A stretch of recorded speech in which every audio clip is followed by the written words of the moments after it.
Okay, in this video, I'm going to explain the differences in the nature of the gods and goddesses, the Greek mythology, the nature of the gods and goddesses, how they are different from each other, the differences in the essences of the substance of the spirit. I'm going to tell you about the different kinds of spirit that are actually real substance spirit that actually is real, that gets into you, it possesses you or not. And ultimately, so we'll be talking about all the differences in gods, goddesses, what they were like, who they were in their essence. Okay, we'll start with Athena, the goddess of war, wisdom. And Athena came from her father's forehead, Zeus. She was a god, and she was also a female goddess. But Athena did not have feminine in her whatsoever, meaning that there was no feminine energy in Athena, the goddess. She had Zeus's or her father's masculinity, and she was a goddess. But she was actually a goddess that when she approached you, you would feel God, not goddess, which meant that if you couldn't see her body coming towards you, you could only feel her presence, you would think it was God you were talking to. Now, I want to say that Odysseus, and I'm going to talk about Odysseus, who started atheism. So what I want to say is my opinion, but I believe I was told all this. So that what I'm sharing with you came from God, or source told me this. Could have come from goddess, but ultimately it came from my higher power. Told me all this stuff. It's very amazing and interesting. So Athena was a god, truly. So if you felt her coming towards you and you couldn't see her body because she was invisible, like the presence of the god was what you'd feel. So you would think Athena was a god unless you saw her body actually in front of you. You wouldn't feel it as a goddess. You would feel Zeus, her father. She came from her father's forehead. That's what it says in the mythology. It's really, whether it was real or not, what they're trying to tell you in the mythology is that she didn't have mother in her, no feminine. Well, they didn't say that, though. I'm telling you, that's the truth. That's what I was told. So it makes Athena a special goddess. She's the only goddess that's a god, actually. So you can't say she's not a goddess, but what I'm going to tell you is, quote unquote, she's a god that is not a goddess, but she's a goddess that is actually a god. So that's pretty special. So that's Athena. Now, the Minerva, they say Minerva was a Romanized version of Athena that they were saying, but they split, meaning Athena was not only a separate goddess from Minerva, but she was not Athena, which means there were two different goddesses. But in the mythology, they may tell you they're the same thing, but they're the same thing in the sense of the spirit, but they're different, like sisters. They're different, and they're different entities, but they're also kind of mixed into the same entity. What is Minerva? Minerva is a goddess that came from the womb of her mother, who was a goddess that also had God as married to him. And so so Minerva also had Mars. So Minerva was Minerva was the daughter of Zeus, the god, the father of all the gods and goddesses. And Minerva was a mixture of Mars, and she happened to be the daughter of Zeus, but she didn't have Zeus. She didn't take her dad. She took her mom only, like Athena only took her dad. Minerva only took her mom, but also took Mars, the god Mars. So Minerva was a mixture of feminine and masculine goddess that actually had the god Mars. So why was Minerva so powerful and strong? Because she actually used Mars. So how did Minerva become strong and powerful like a fighter? Mars. She was part Mars. She had him. So the god Mars was in Minerva, and Minerva also had Hera, the goddess. So she's a mixture. Now let's talk about Zeus. Zeus was the father of all gods and goddesses, and he was a singularity that was original, meaning every god was a copy of the original. They all came from Zeus, which meant that his entire family, all the gods, were copies of Zeus, and then they would become their own entity. But they came from Zeus. All of them did. And if they came from other places, they ultimately, in the spirit, they came from Zeus, because wherever they came from, the spirit of Zeus was the ruling factor of the spirit and power. And it was not only dominant, but it was all powerful and the only domain and force to be had. So you either had Zeus, and if you didn't have Zeus, you would have Mars, or Apollo. Apollo is the son of Zeus. Mars was a powerful masculine god, and ultimately got into Trojan fighters. Trojan fighters were very powerful and strong because Mars got into them and made them strong. If you got the god in you, you would be like superhuman. You'd be fighting with a sword like a badass. And ultimately, Mars will get into you, possess you, and you'd expect it. Like you would need Mars to go to battle. Like if we're going to battle, the Trojans would say we got to have Mars. Ultimately, or Apollo. Now, the difference, so they could have Apollo too, and ultimately Apollo was less so in the soldiers. It was Mars that was possessing all the Trojan soldiers, because Apollo would do it too, but Apollo possessed the Trojan soldiers only in a select many of them, meaning the bulk of the entire Trojan army got possessed by Mars to make them powerful and strong. They were a superhuman army. The Trojans were badasses. Their soldiers, the ranks were just absolutely really strong soldiers that were ultimately superior in strength and power and spirit, and they could fight and they didn't give up. And ultimately they kicked ass. They won their battles all the time. And it was because of Mars. Now, Mars didn't get in everybody. He got into the Trojans and made them strong. Now, Apollo would get in the Trojans and certain Trojans that he picked to do stuff with, meaning Apollo didn't possess the whole army. He possessed some of the army, maybe the generals or maybe the lieutenants or captains. He would possess them. So Apollo was selective in who he possessed, but he did it for specific reasons: to save people, to save soldiers about to die. Apollo saved many soldiers. So understand that in the Trojan conflict, Apollo, who was he was the god of the sun, or excuse me, he was not the god of the sun. Well, he was, but he was actually, his official title is the sun god. Apollo, the sun, he's the son of Zeus. So when you say Apollo is the sun god, he was the son of Zeus god. So you call him the sun god of Zeus, the sun. So, but Zeus was a god of the sun. So Apollo was the sun god, and his father was the god of the sun. So in essence, Apollo was also from his father and was his father, took his father's spirit. But the spirit of Zeus was not the spirit of Apollo.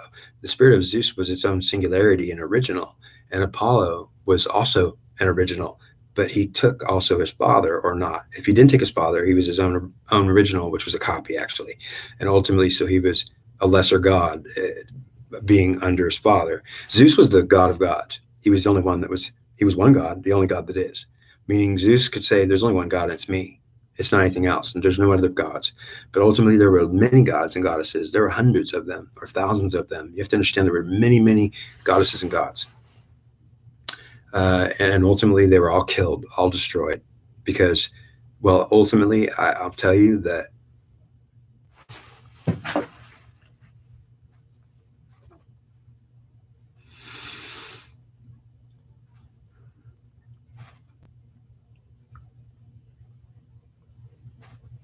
okay, Mercury. Mercury, we're going to talk about Hermes became Mercury, which became poison, like a poison. Now, Mercury is poisonous metal. It's liquid metal, and it's a poison. It'll kill you. So ultimately, you can't have Mercury in you. So what does Mercury do that makes it poison? Well, this is just to know about the singularity became a poison, and the god Mercury became twisted, a little bit twisted. Now we're going to talk about why Hermes was a little twisted, why he became Mercury, a little twisted. He didn't say he's twisted, but there was specific things that caused Mercury, or of Hermes, to become Mercury and not Hermes anymore. And ultimately, Apollo was always Apollo. The Romans knew Apollo as Apollodorus. Now, Apollodorus came from the oracles of Delphi, which was a name of Apollo when he created the oracles of Delphi. And the oracles were something that were they were fortune tellers, and ultimately Apollo created the first fortune tellers that were accurate. They could predict the future, but more often they didn't predict the future. They predicted the personalities of people, what would happen to them. They could read the will of the gods and tell you what's going to happen to you. Ultimately, probably based upon what they knew. And ultimately, it all came from Apollo. So Apollo was Apollodorus to the Romans. And ultimately, it was still Apollo, because Apollodorus came before Apollo. Apollo used to be Apollodorus. Well, Apollo was originally Apollodorus and became Apollo. So basically, when he became Roman, they took Apollodorus. So they took a version of Apollo that was before Apollo, that was Apollo.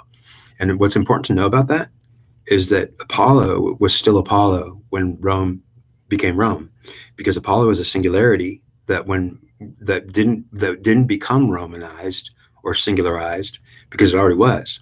So Apollo was a god that was singularized from his father Zeus. He was his dad, in a sense, and he was a singularized god that has singularity. So it was already a singularity. And when Rome Romanized everything, and the gods and goddesses were destroyed, and everyone became singularity and singularized and Romanized, that meant the goddess disappeared. So to become Romanized, you lost the presence of the goddess, and the influence of the goddess was utterly removed. It was a god only. And understand that Greeks had both gods and goddesses in equal proportion. They were possessed by both their gods and goddesses. Roman nature does not have goddess anymore. They got rid of her. They became what's called Romanized, singularized, singularity.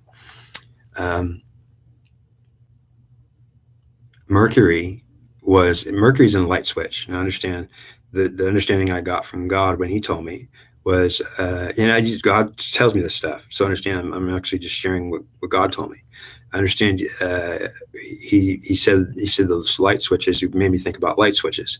And he said, like, the mercury in the light switch is what makes the switch able to switch, because it's a liquid metal that is, it's poisonous, but it ultimately is not ingested.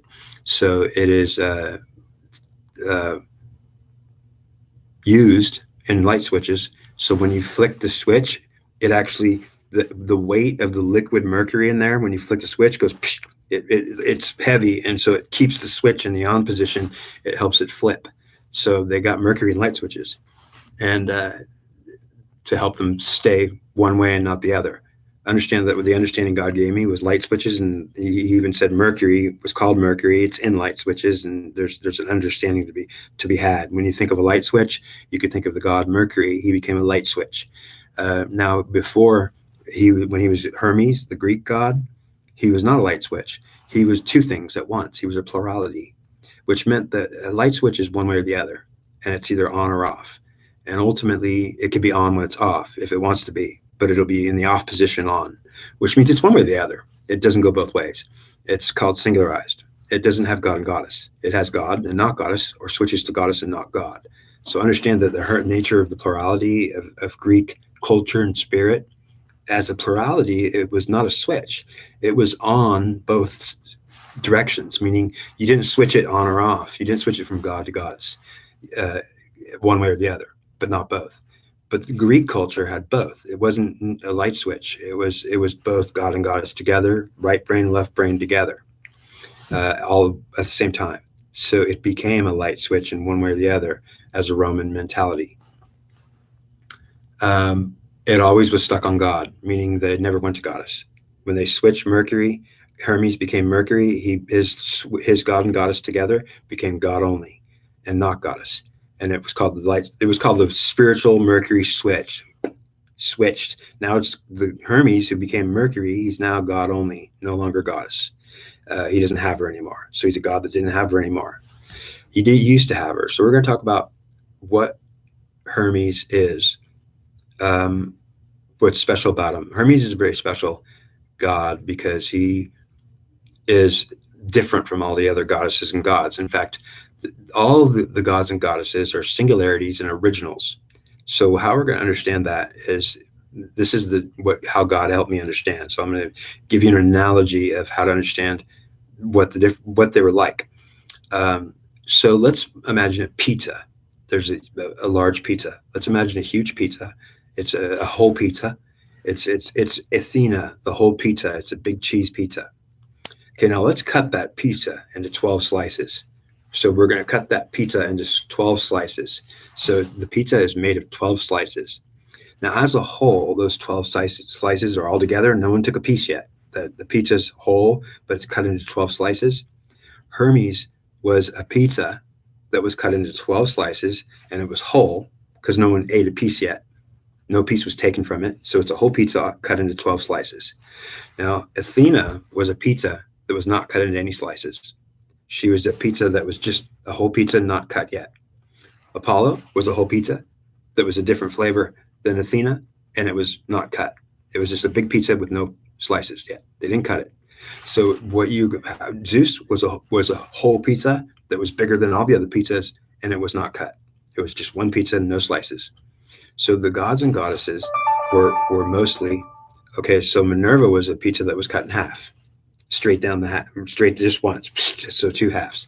So understand when you're looking at these gods and goddesses, how you understand them as a pizza is Mercury. There's 12 gods and goddesses in the pantheon.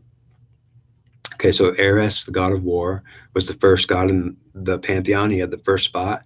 Then there was the second. I don't know. Apollo was the fifth. Apollo, the god of the sun, who's also Apollo, the sun god, who's also a god of the sun, his father, Zeus. He was in the fifth position in the pantheon. I don't know the other positions for exactly where the gods and goddesses were, but I do know that Eris was in position 1. Apollo was in position 5. Athena took position 1 from Eris early on in the Trojan conflict. Now, Mercury or Hermes was a 12 slices cut. Now, if you're looking at pizzas to describe the gods and goddesses, what you're seeing is all the gods and goddesses are all pizzas that are not cut into slices. And you're looking at 12 spots in the pantheon. Now, there's 12 gods consisting of 6 gods and 6 goddesses in the pantheon.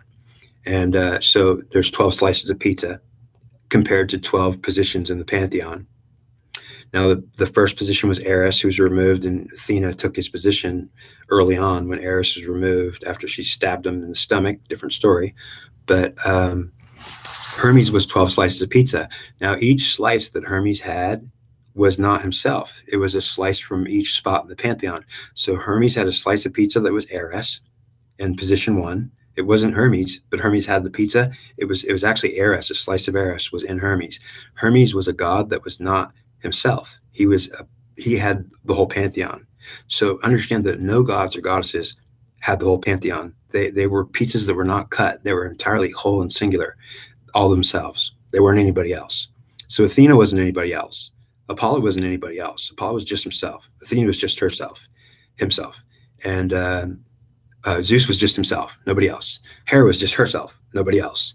Minerva was actually somebody else or herself, and she could be herself and somebody else. And you just go on with the different gods. Now, understand that Hermes was different because Minerva was actually a pizza that was cut in 2 halves, because one half was feminine collective, was representing the feminine collective of the Trojan women, and the other half was representing the masculine collective of the Trojan men. So Minerva was part in the collective. She was ruling the collective of the masculine and feminine, influencing both. So her pizza was cut directly in half. Now, Hermes had a slice from each spot in the pantheon. He didn't have himself. So Hermes was not himself at all. There was no Hermes in Hermes. Hermes had a slice from spot 1, spot 2, spot 3. So Hermes had a slice of Athena, a slice of Apollo, a slice of Zeus, a slice of Hera, a slice of... So you look at the 12 gods and the 6 gods and goddesses in the pantheon, you're going to see Hermes pizza. There's no Hermes there. Hermes is a pizza that has a slice of every god and goddess, and they are Hermes pizza. So Hermes is a god that's not himself. He's actually a part everybody else. He's got a slice of every god and goddess. So he is part them. So Hermes is actually 1/12 Athena, 1/12 Apollo, 1/12 Hera, 1/12 Zeus, and ultimately he has 12 twelfths. And Hermes is the entire pizza as one whole pizza, which makes him, who is Hermes? Hermes himself comes from herself, meaning Hermes is actually made, the part that becomes Hermes' individuality is the 12 slices, none of them are Hermes, that become one pizza, and it becomes what Hermes is. He's made in his individuality from everything else. So he's actually coming into an individuality that consists of not himself, but everybody else. Actually, it becomes himself. So he's actually everybody else as himself. And that's how Hermes was the only one that was like that. Now, why? What's the significance of Hermes? Hermes was uh, an influence on the human spirit, and people took the spirit of Hermes into them, like they were possessed by the god Hermes. He got into people, and he influenced every society in every way. And his presence was a presence of everybody together. And so it was a presence that was the messenger, known as the messenger, because he could go to the enemy and they wouldn't kill him, because Hermes was not himself. He was everyone else's himself. So he was a part of everything. He was made up of everything else. His individuality was unique and different. And so, as an individual, Hermes was a messenger. He was a messenger between the enemy and the friend. He was the one who was giving messages to Zeus. He worked as a direct messenger to do all of Zeus's errands. And Hermes was not hated by any warring factions, because if Hermes came to you, you would know that he's a neutral. He doesn't have himself. He's everybody else. He's part me. He's got my God, a slice of my God. So if Hermes came to you, you would know that he's 1/12 your God. So ultimately, if another god came to you, it wasn't any part of your God. If Athena came to you, you'd say she's all herself. She's not any part of our God. But so Hermes was a 1/12 of every god or goddess. It meant that he could get in. He could ultimately take an authority position and say, you can't tell me I'm not you.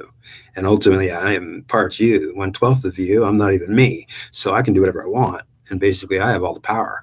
And ultimately, well, he could say that. That's what made him powerful. But Zeus was absolutely was approving of it. Yeah, Zeus. That's how Hermes was made. He was made to be the messenger, the in-between, the helper god that helped all the gods and goddesses intervene and intermediate and be the middleman. And he was a great god that did it really good. When Rome became Romanized, Hermes lost a slice of 6 of the goddesses. So let's look at what happened to the pizza, or what happened to the gods and goddesses when the goddesses were destroyed, and now we became a one god world. It's because Zeus, the god of gods, destroyed all the gods or goddesses. He killed his family. You have to understand that Zeus's family tried to overthrow him and destroy him. They already tried it at least once officially, and Zeus got free from calling Hecatonchires for help. So understand that Zeus was a god that knew his own family tried to maybe murder him, because when they tried to tie him up when he was sleeping, they got him tied up. And when he woke up, they were trying to completely subdue him. And ultimately, you could say they were trying to murder him. They were trying to make him helpless. And so ultimately, Zeus never knew to decide whether his family was actually trying to kill him or maybe just suppress him to take all his power and trap him. And then he was powerless. They could have done it. And then they would have had power and he could have been stuck there forever. So ultimately, he would consider that they tried to kill me, even if they tried to disempower me. If I would consider it the same thing. If you disempower me, I might as well be dead. And ultimately, if I'm still alive, it doesn't even matter to me. So he would have considered it very much of a personal offense. And so Zeus already was of the nature and knowledge that he was going to threaten his wife and tell her, I'll kill you. I'll throw you off this mountain if you screw with me anymore. And he told his vixen daughter, Minerva, you're a vixen goddess, and I will throw you off this mountain if you don't wise up, woman. And ultimately, Minerva was so mad. Understand, we're not blaming Minerva here. What we were trying to understand is what happened to the pizzas or the gods and goddesses when all the goddesses were removed. Well, look at all the goddesses were removed. Now, if Athena was from her dad, her pizza was not cut up. Her pizza was one whole pizza, whole, and it was her dad. So what happened to Athena when all the goddesses were removed? Nothing happened to Athena. Athena was still there. She was still a goddess that was a god. She didn't get removed. So wait a minute, you're saying when all the goddesses were killed and removed, Athena wasn't killed or taken out? No, she wasn't. She's not a goddess. She's a god. She's her dad, Zeus. Zeus didn't kill Athena. He killed Minerva. His daughter Minerva, he killed Hera. Now understand, if he didn't kill them, he literally made them go away forever. So if he entrapped them somewhere and made them weak like humans, put them into human bodies and made them mortal, well, then understand their punishment was pretty severe, because if Hera and Minerva became human and were locked into mortal bodies that died, and they'd be reborn again to die again, be reborn again to die again. The reincarnation is a process of just being locked in a body again and again, and the body dies on a biological time frame. We are aging, and our aging process is not natural. It is a program from the body. The biological clock is ticking, and we're all programmed to shrivel up and die at some point in the future. Where we are dying every minute, every day. We're also living, and we're also alive every day. But our living event is dying in a dying event. And ultimately, we are all heading towards death. Slowly, surely. It's not accidental or natural. It's a program in our biological body that God made happen, which means that we are being actually punished in a sense, or locked into physical mortal bodies as maybe a punishment. Ultimately, we're not all gods or goddesses. Some of us, the gods and goddesses got killed and made to be mortals. They were put into mortal bodies and helpless now. As humans and immortal, we're helpless. We die. We're not like invincible or immortal, or we have no power. It's gone. So ultimately, a god or goddess could be destroyed all the way, and that means they're gone. But understand that if Zeus wanted to kill his family, he could have put them into human bodies and not kill them. But understand that when he killed the gods or goddesses, he would have had to kill their body, which meant that if Hera had a goddess body that was immortal, it was probably bigger than a human, and it was probably a female that was, the body was immortal. It was a body that didn't get sick and it didn't die. It had ichor. It had golden blood, which meant, see, our blood is made from iron. It's a red, rusty substance. So understand the color of red and compare it to the color of rust. Understand that our blood has an iron content in it that's very high. Our blood is iron, made of iron, the metal iron, and it is in a sense rusting. And the blood that flows through us is rust water blood.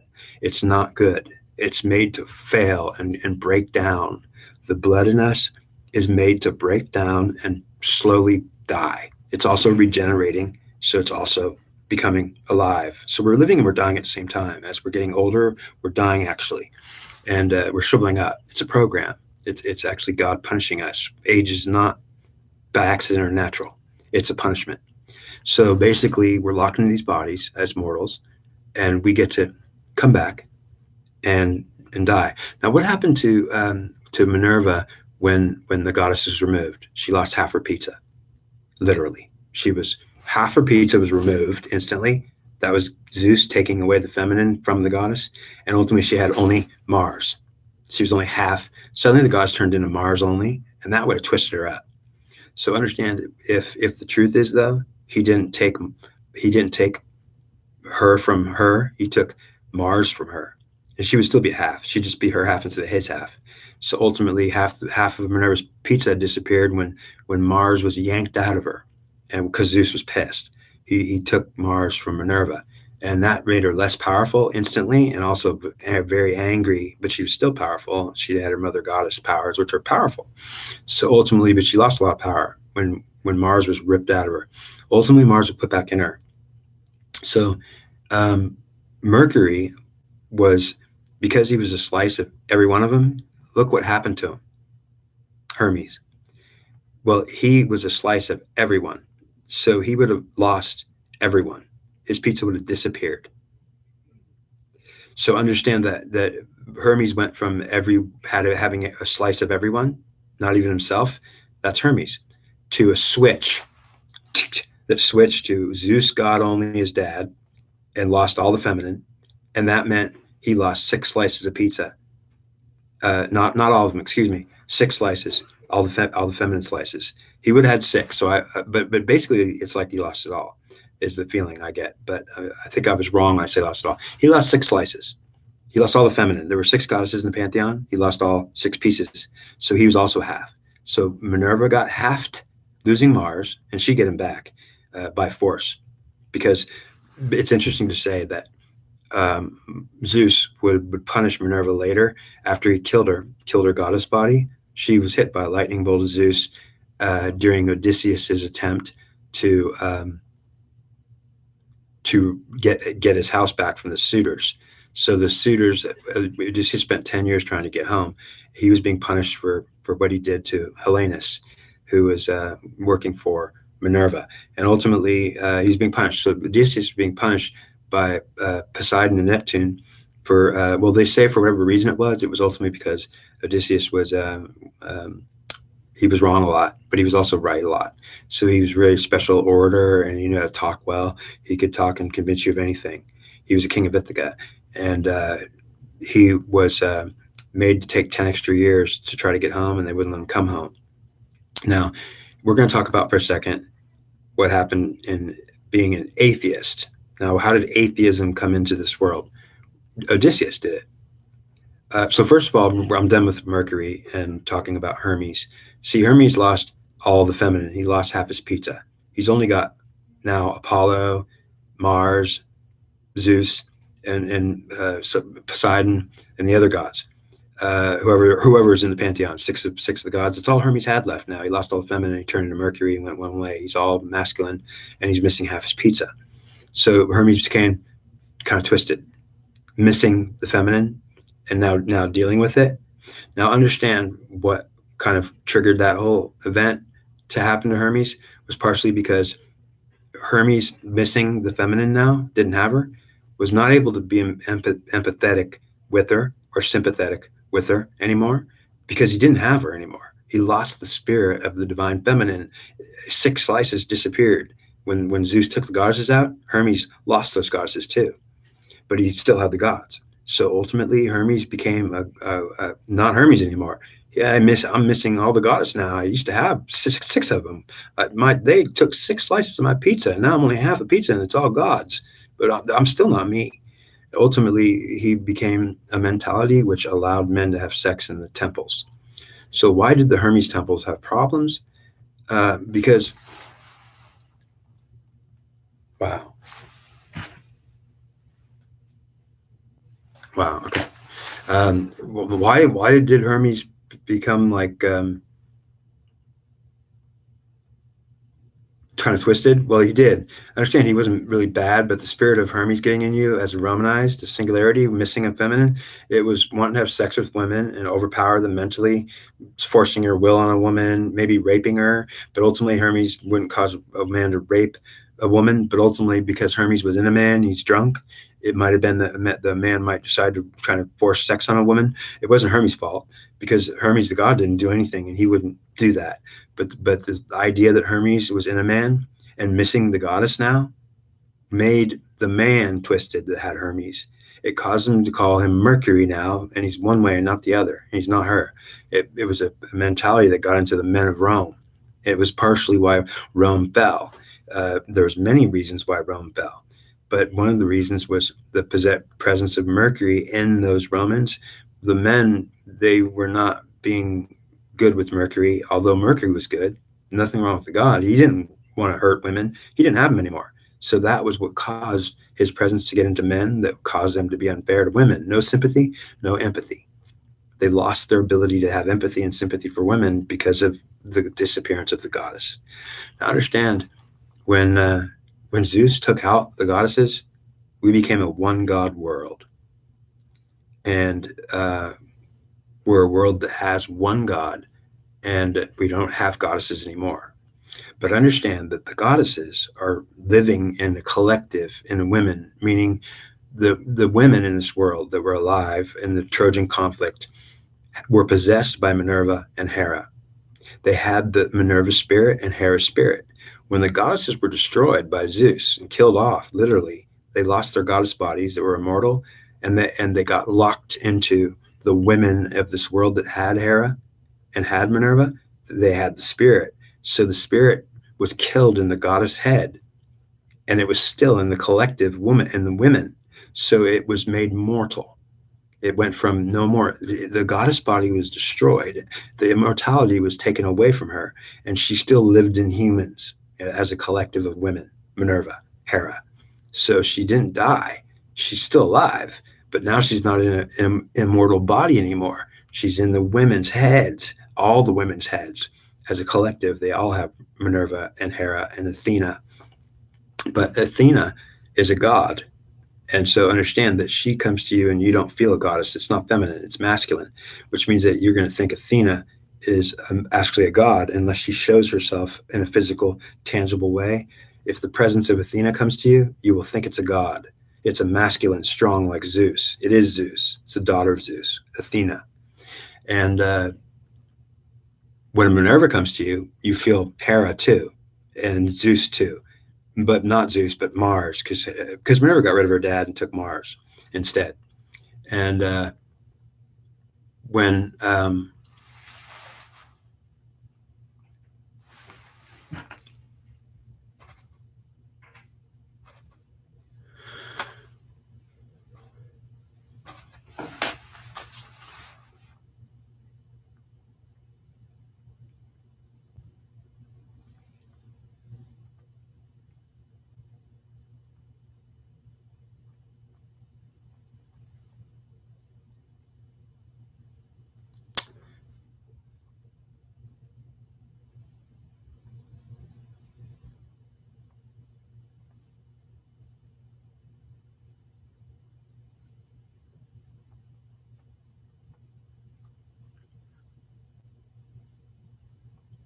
the loss of the goddesses was the problem, also the solution. And the solution was to get rid of the divine feminine presence and enslave it into the population of the divine feminine collective and women alive on earth as a group of women in the head or the spirit of the collective self that was an actual entity. The entity in the collective of the women was Minerva and Hera, and Athena also, but Athena would come to you as actually a man. So what we're going to talk about now is the atheism and how atheism started.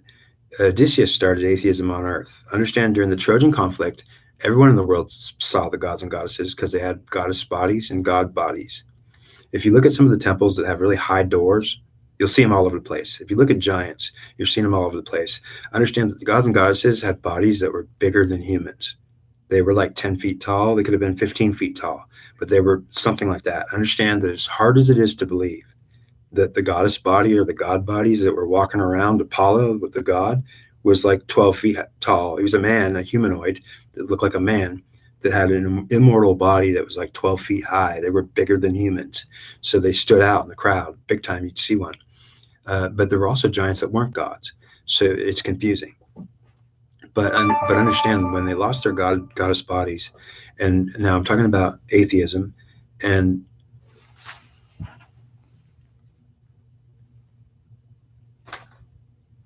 okay.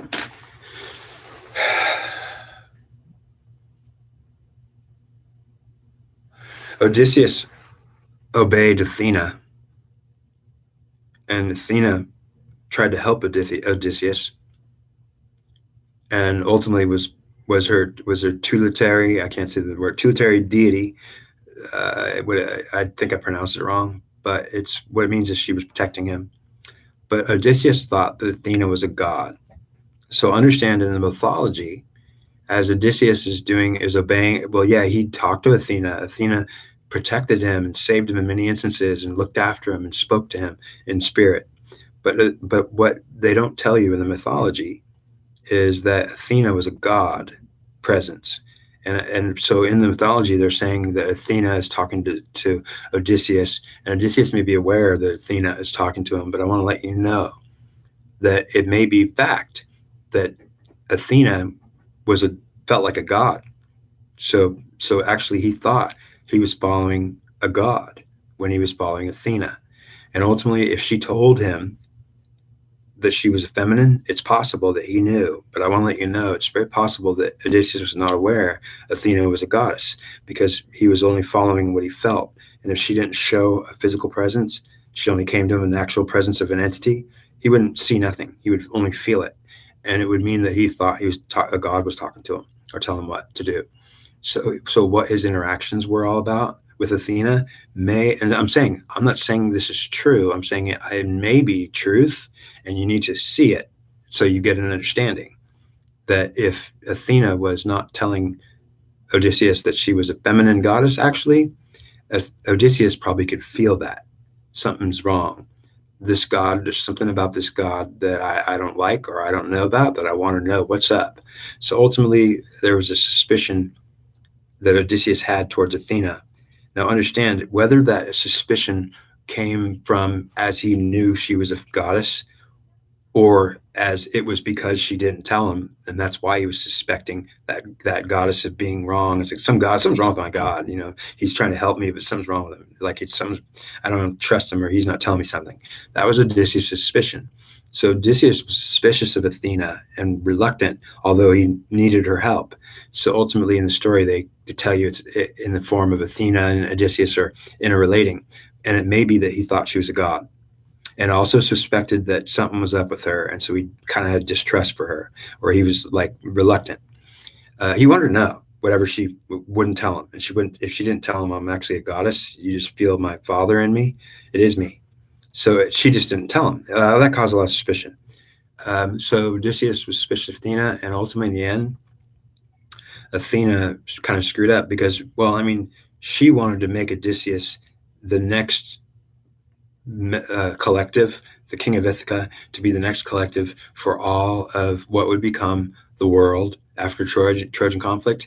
And Odysseus would live many years after he got home, and his presence as king of Ithaca would spread in the spirit and get into the men and the people of Ithaca and become the world. And what it was supposed to be was Athena.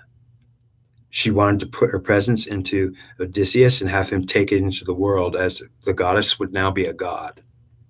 And there's only one God.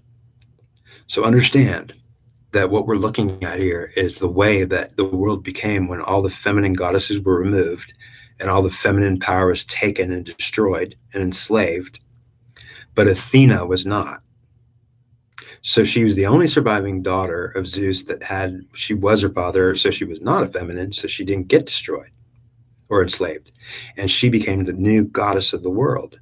It's one god who's actually Zeus, and her daughter, who's Athena, is actually there too. That was the plan.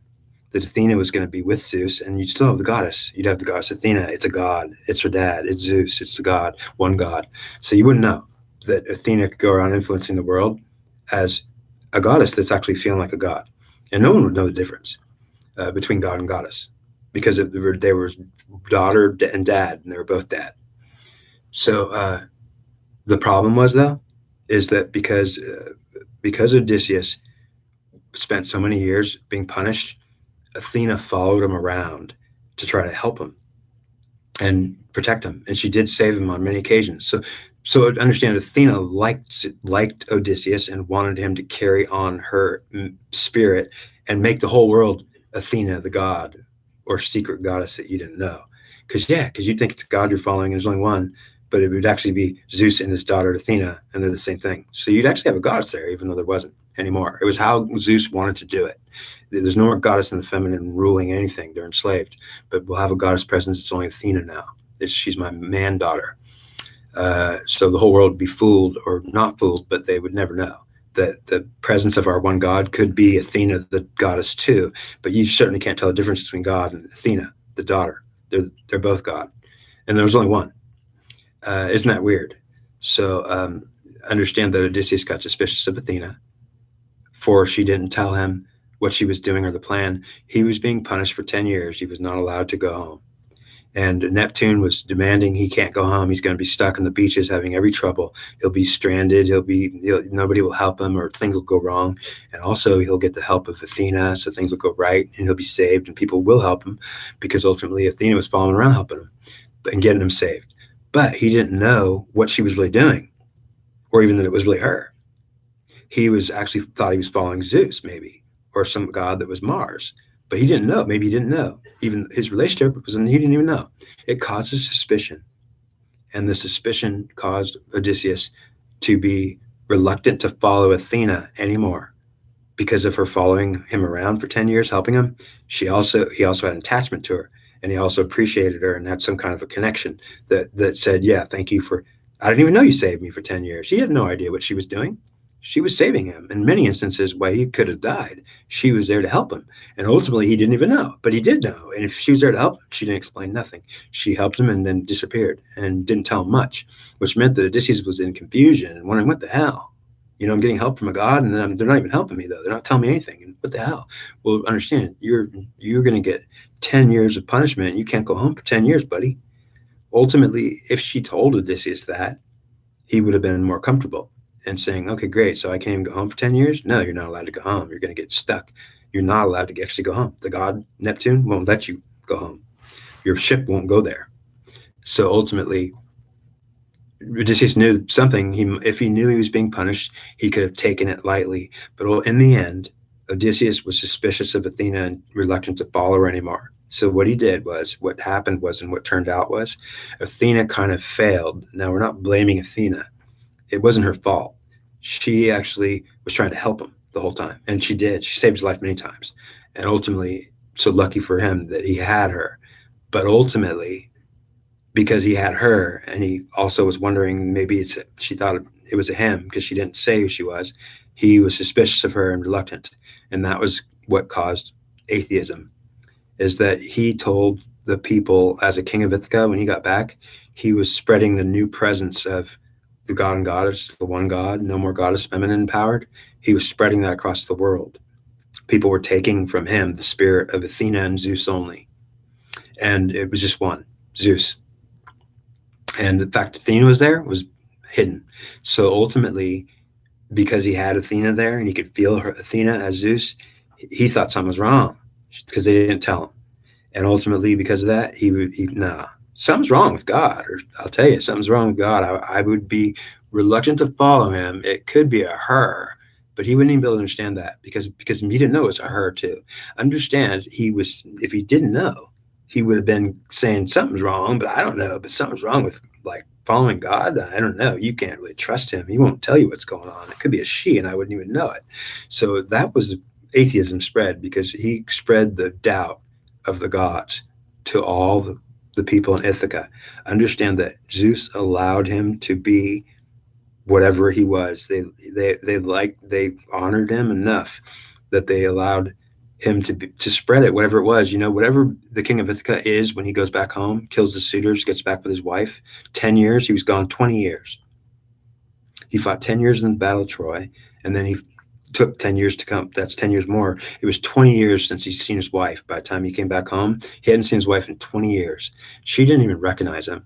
When he came home and he walked in the house, she thought that someone came into her house, and she said, "Get back. Who are you?" And he said, "It's me, Odysseus. It's Ulysses." She said, "No, you're not Odysseus."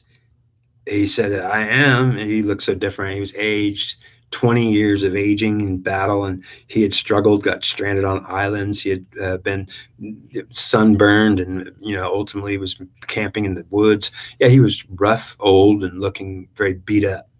And he's still strong though. And she said, "You're not my husband." He said, "I am Odysseus." And she said, "No, you're not. Get out of my house." And he showed her the scar on his leg, and it was a scar that she had treated 20 years before. He got injured in a battle. He got his whole leg lashed up the thigh, and it was a big, large, gashing wound. His whole thigh was opened, and she helped him. She helped him suture.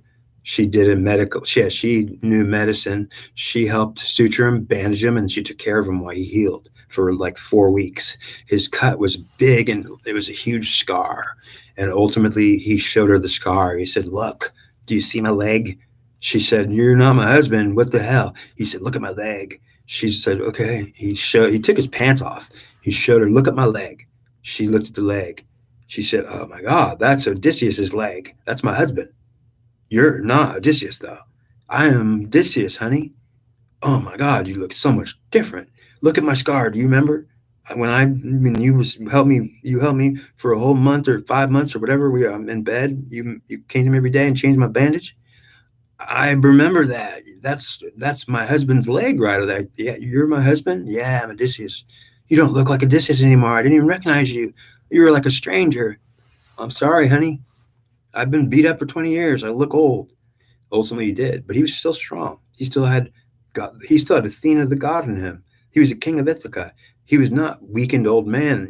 But he appeared to be much more aged so badly that she didn't recognize him. And he was still strong. So he had the gods in him. He had Zeus. He had Athena. He was a powerful, special. Yeah, like don't mess with him. He's a soldier of soldiers, and still a king. And he went and killed all the suitors and destroyed them all that were trying to marry his wife. Then she never married. She said he's still alive, and he was. So he came back to his wife. He got with her, and he doubted Athena and Zeus.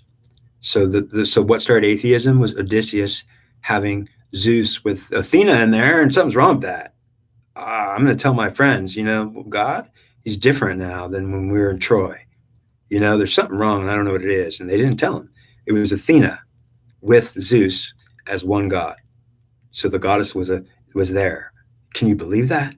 Well, the goddess was still there. We still have a goddess. It's one god. It's the Zeus, and his daughter is a man. She's a him.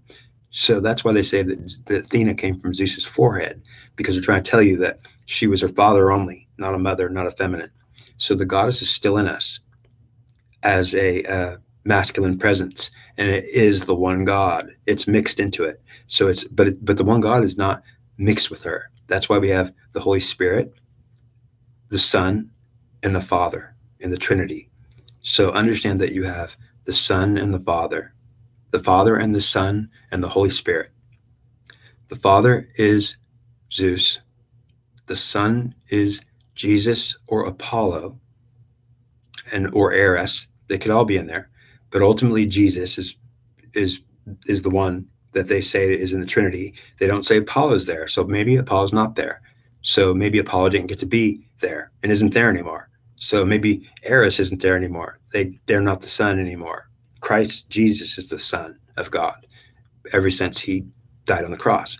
So Jesus is with the Father Zeus, who is Jehovah, and Jehovah is the God of gods, the Father, and the Father Jehovah is part of the Trinity, and the Son Jesus is part of the Trinity, and it's the Father with the Son. Now understand, you have a family there. You have the Son and the Father, right?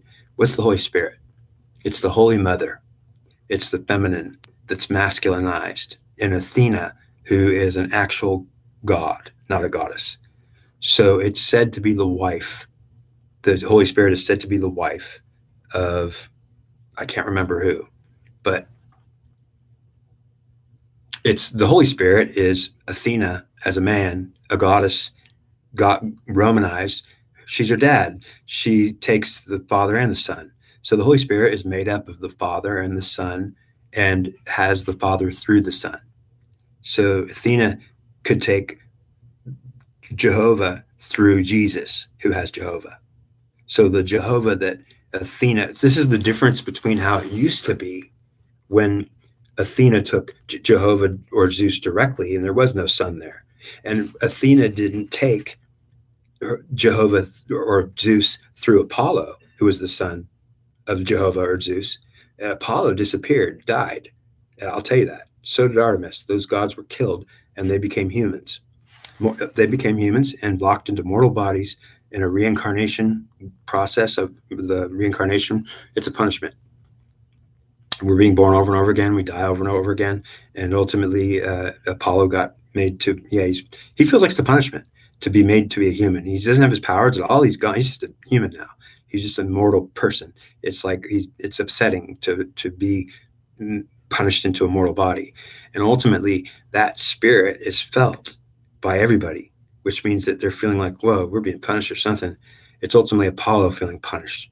And ultimately, if he became self-conscious, he might be okay.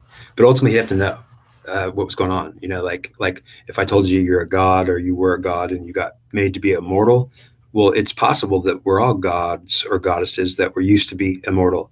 And now we're not immortal. We're not immortal anymore. We're mortal now. So understand why. In the process of human reality, there's either reproduction or immortality. If you're immortal, you don't have kids. But if you do have kids, if you're immortal and you have kids, they don't have kids. But if they do have kids, they only have kids that don't have kids, maybe, because you have a bunch of immortal gods and goddesses that are immortal, and you don't keep having kids. And there wasn't like gods and goddesses that spread across the world and they were all immortal. And if there was, the whole world used to be immortals that lived for thousands of years. They didn't die. They had ichor in the blood.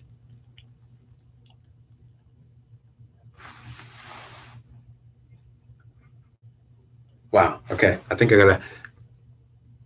Wow. Okay. I think that's it. I'll talk to y'all later. I got to cut this off, but we'll talk again. Thank you.